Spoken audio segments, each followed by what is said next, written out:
আজকে আপনাদেরকে দেখাবো বিশেষ আকর্ষণ সৌদিয়ান খেজুর আমাদের দেশে কিভাবে ধরে।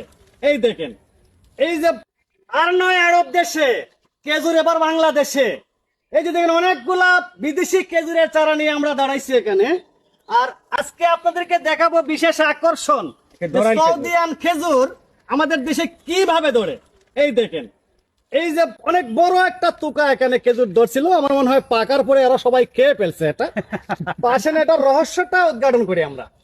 এই চারাগুলা অনলাইনে এক জায়গা থেকে আনা হয়েছে।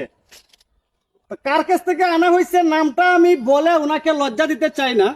আমি বলবো এই ভিডিওটি উনি দেখার পরে উনি যেন ভালো হয়ে যান, এই দেশের সবুজ বনা মানুষদের সাথে যেন উনি আর প্রতারণা না করেন।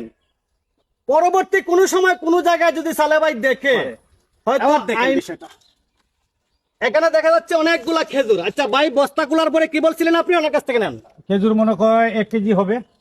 ওই বস্তার মধ্যে পড়ে আছে, বস্তার মধ্যে পড়ে আছে। জি। আর এটা দিয়ে কি বুঝছেন আপনি এখানে খেজুর ধরছিল? আমি তো বুঝছি যে খেজুর ধরা, আমার বাইসে আমি বলছে যে খেজুর ধরাইল, খেজুর একটা আসতেছে। আচ্ছা, আমি যখন চারাটা হাতে নিছিলাম তখন কি বলছিলাম যে এখানে মনে হয় কোনো সমস্যা আছে। কোনো সমস্যা আছে আমরা বলছি, সমস্যা আছে।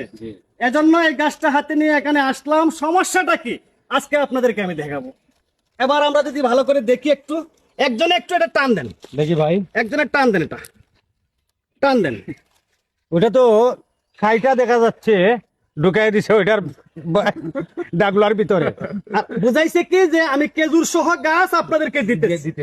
দেখছেন কত নাম্বার প্রতারণা বলা যায় এটাকে। পৃথিবীটা এখনো বিনা পালায় দাঁড়িয়ে আছে, ভালো মানুষ আছে বিদায়। আর কিছু কিছু খারাপ মানুষের জন্য ভালো মানুষদেরও বদনাম হয়ে যায়।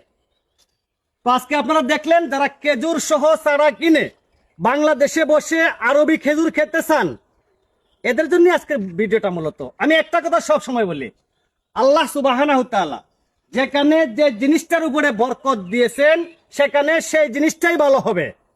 আরবি খেজুর খাওয়ার স্বপ্ন আমরা দেখে লাভ নাই, সেটা আরব দেশই ভালো হবে। আশা করি বুঝতে পারছেন।